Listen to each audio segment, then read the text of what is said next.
So it's been raining for the last 2 weeks, and the last time I left off on the boat, there's about a quarter inch of fiberglass snow on the bottom. I had spent the last 3 hours basically sanding everything inside the boat.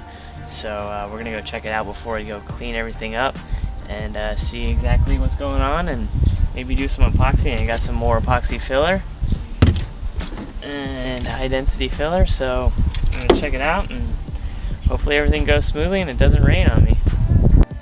You can already see the fiberglass dust on here. Can't wait to open this bad boy up and see exactly what's going on. Yeah. The smell in the air is just fiberglass. Lots of grinding.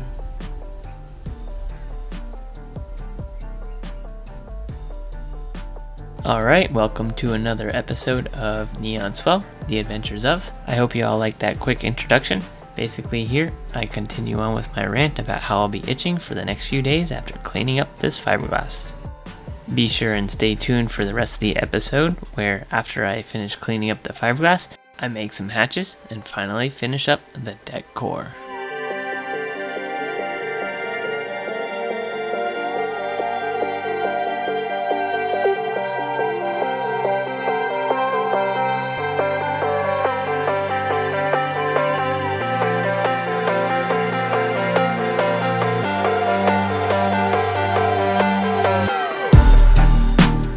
As you can see, I just got back from the fiberglass store and picked up a few more gallons of epoxy.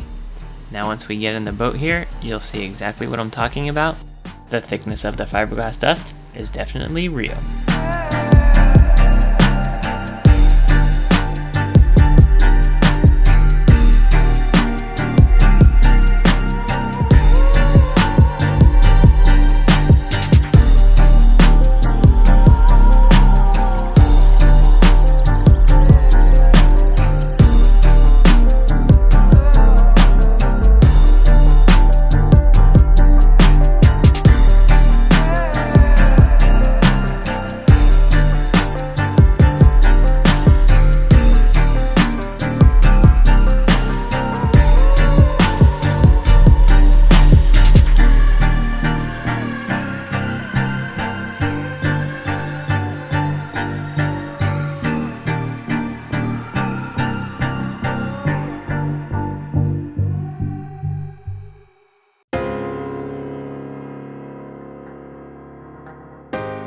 So after a bit of cleaning, I'm ready to start some real work by adding a new hatch to the second bed you see there.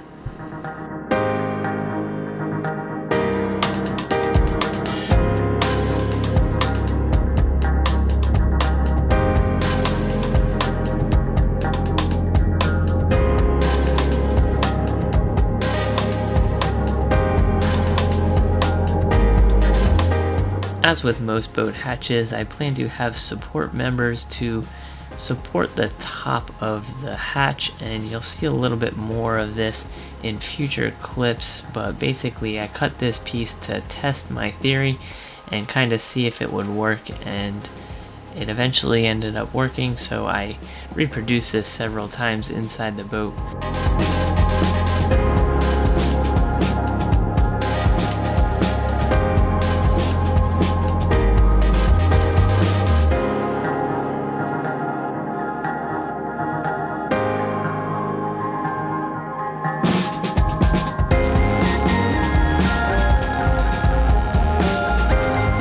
So as you can see here, there's a little bit more of the deck core that has to be added to the roof. I go ahead and insert these pieces before I add a few more hatches to the boat.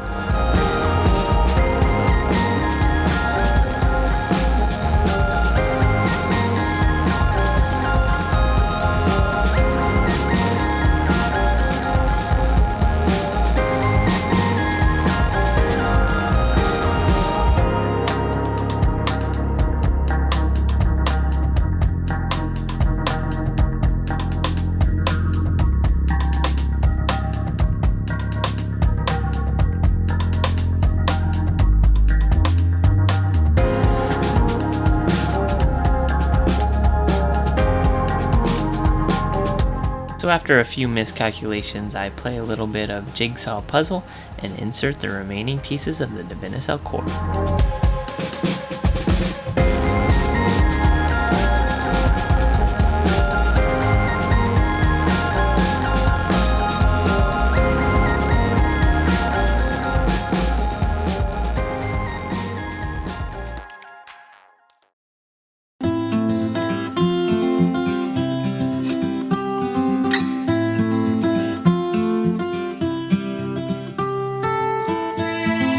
Once everything is all said and done and all the pieces are inserted, I go ahead and squeegee the remaining thickened epoxy from all the cracks and crevices and make sure everything is in its proper place for sanding the next day.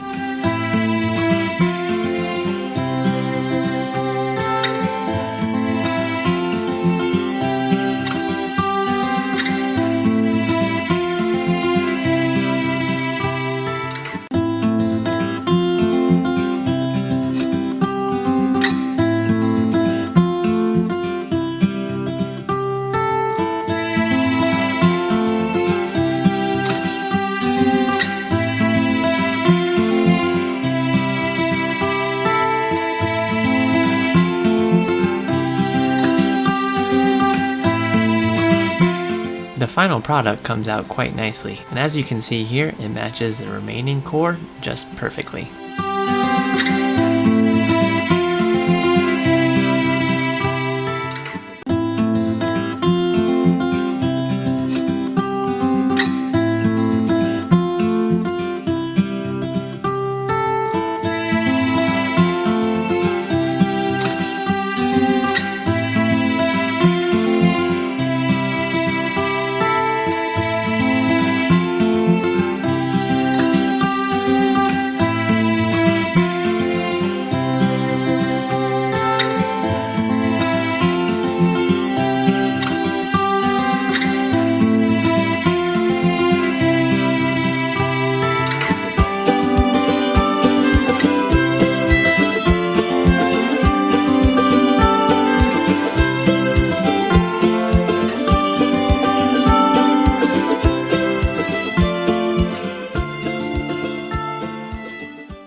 The drill always helps get the jigsaw into the proper place for the hatch cutting.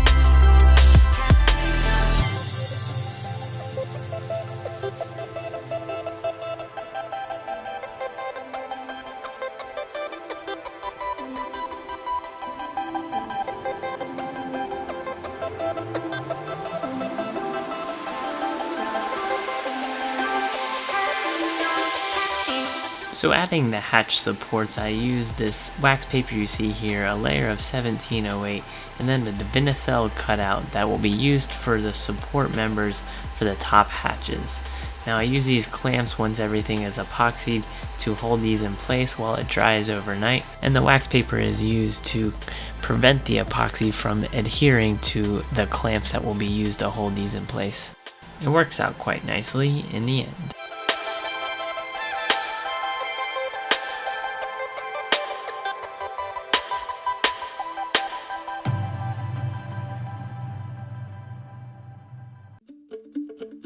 So I begin the process of adding the support members to the hatches. I end up using thickened epoxy as my main gluing ingredient, as it dries extremely rigid and it makes for a good solid support.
see the clamps used to hold the support members to the hatch opening. They're placed in strategic locations along the support members to distribute the proper amount of compression in order to have a good bond to the hatch opening.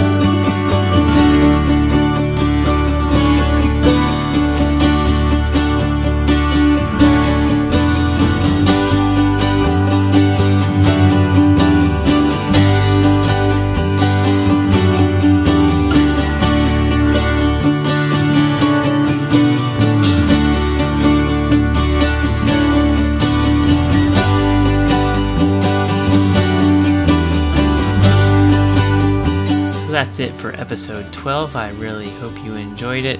Thanks for watching, and of course be sure and come back next episode where I insert a galley shelf using the template you see here, as well as add 2 layers of 1708 to the entire hull of the boat. Thanks again for watching. Be sure to subscribe and give it a thumbs up if you like this video.